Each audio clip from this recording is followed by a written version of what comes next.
A man stands on the banks of the great river, the Tigris. It is the 24th day of the first month. He has been mourning for 3 full weeks. He eats no meat. He drinks no wine. He is exhausted. And then he looks up.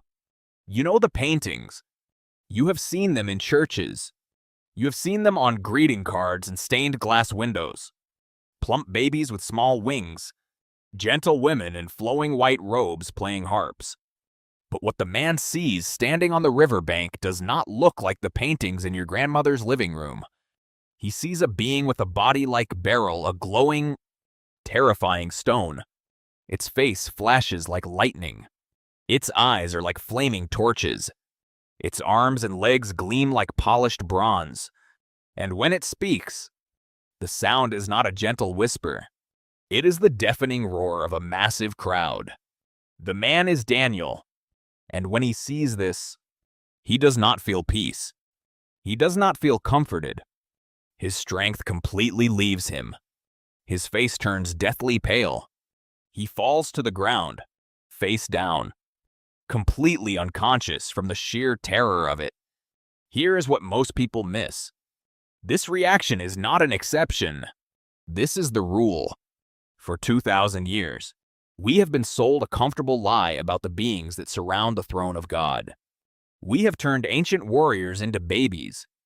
We have turned terrifying messengers of the cosmos into comforting bedtime stories. But there is a reason that almost every single time an angel appears in the Bible, their very first words have to be exactly the same. Do not be afraid.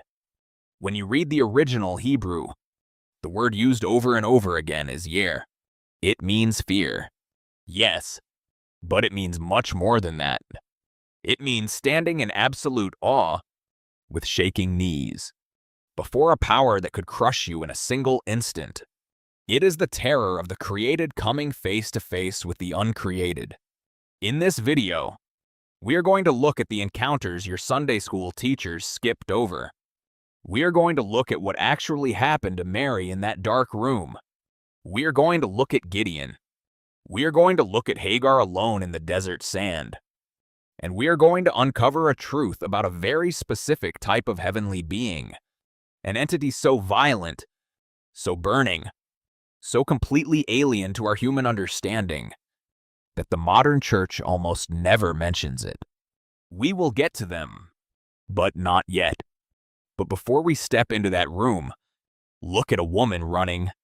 She is a slave. She is pregnant. She is completely alone in a brutal, unforgiving desert. The water is gone. The heat is suffocating.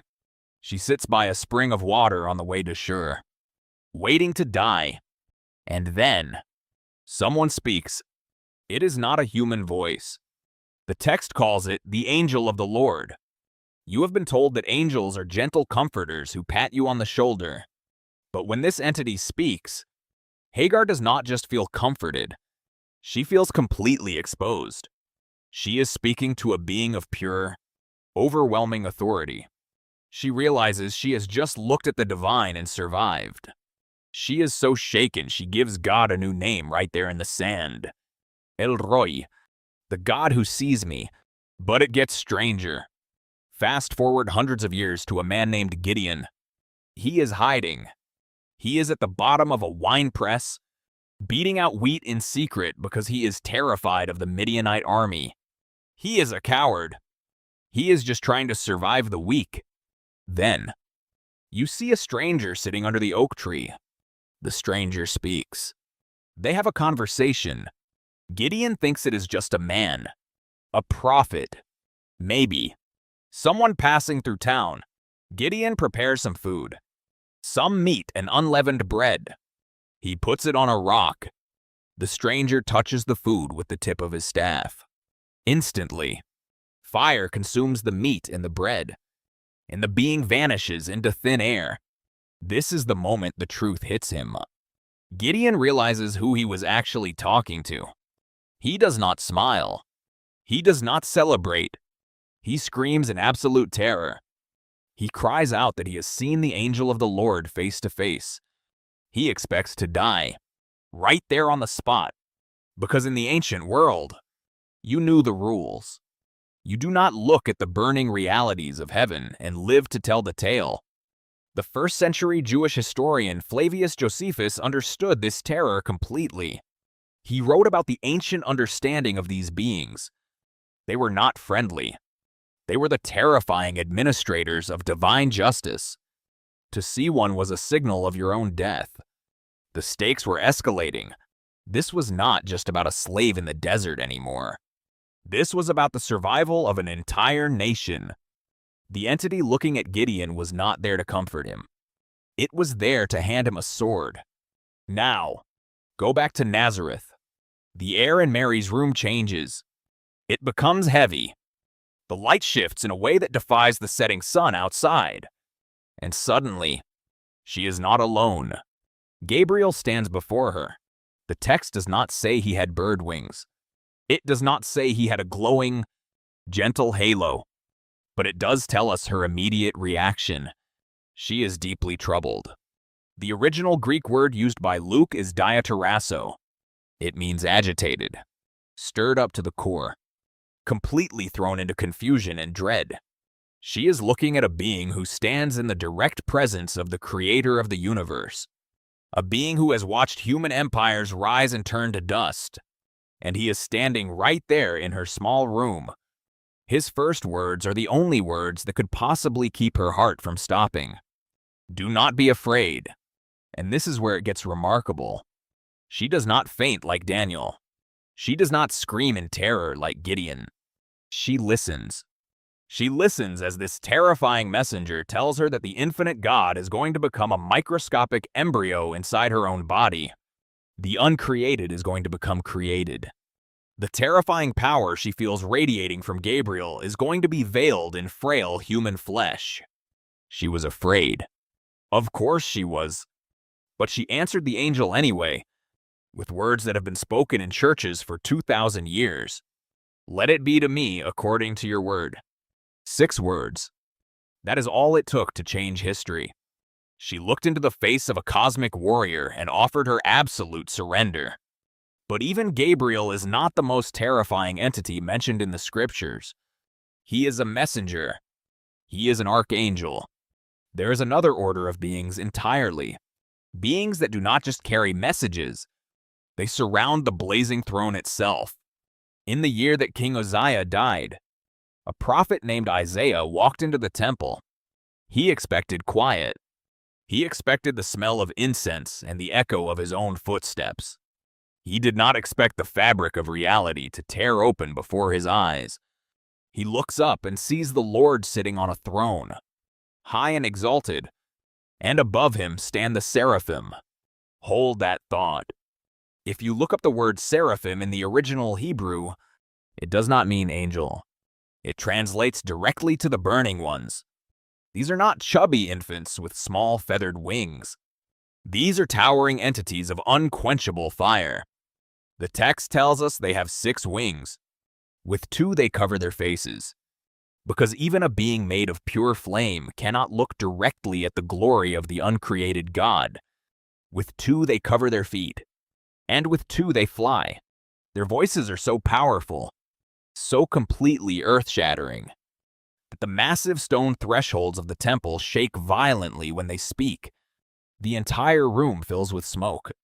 Isaiah is a righteous man. He is a prophet. He has dedicated his entire life to serving God. But when he sees these burning ones, he does not feel a sense of peace. He is completely undone. He falls apart. He cries out that he is ruined. He is absolutely convinced he is going to die right there on the temple floor. He expects to be struck down, because he understands what modern Christianity has completely forgotten. The beings closest to God are not safe. They are not tame. They are holy, and in the presence of absolute holiness. Human frailty is a terrifying thing to realize. It is the end of the 1st century. An old man is exiled on a bare, volcanic rock in the middle of the Aegean Sea, the island of Patmos. He is John, the last surviving apostle, the man who sat closest to Jesus at the Last Supper. Suddenly, he hears a loud voice behind him like a trumpet. He turns around. He does not see the gentle carpenter from Galilee. He sees a being with hair as white as snow. His eyes are like blazing fire. His feet are like bronze glowing in a furnace. And his voice is like the deafening roar of rushing waters. Out of his mouth comes a sharp, double-edged sword. His face is like the sun shining in all its absolute, blinding brilliance. Pay attention to this. This is the beloved disciple, the man who spent 3 years walking the dusty roads of Judea with his closest friend. But when John sees this glorified, terrifying reality, he does not walk up and greet him. He does not smile. He collapses. The text says he falls at his feet as though dead. This is not a story about a historical figure. This is not a story about a moral teacher. This is not a comforting memory from the past. This is the unbridled, terrifying glory of the creator of the universe. The stakes have reached their absolute peak. We are no longer talking about a single prophet or the survival of a nation. We are looking at the eternal judge of human history itself. But watch what happens next. This blinding, terrifying figure leans down. He places his right hand on the old man trembling on the ground. And he speaks the exact same words the heavenly messengers have been repeating for centuries. Do not be afraid. I am the first and the last. I am the living one. I was dead. And now look, I am alive forever and ever. There's a reason we have watered down the reality of these heavenly beings over the centuries. We want a God who is safe. We want a spirituality that is comfortable and easy to manage. But the scriptures do not offer us a safe God. They offer us a holy one. Here is what you need to take away from all of this. First, the beings that surround the throne of heaven are not the gentle, winged figures of popular culture. They are terrifying administrators of divine justice and unquenchable fire. Second, if these beings are that powerful, imagine the power of the Creator who made them just by speaking. The problems you are facing today, the anxieties keeping you awake in the middle of the night, are absolutely nothing compared to the absolute authority of the one who commands the Seraphim. And third, the most shocking truth of the Bible is not that God is surrounded by terrifying, unapproachable glory. It is that this same terrifying, glorious God looked at your broken, fragile life and decided you were worth dying for. He did not send an angel to save you. He came himself.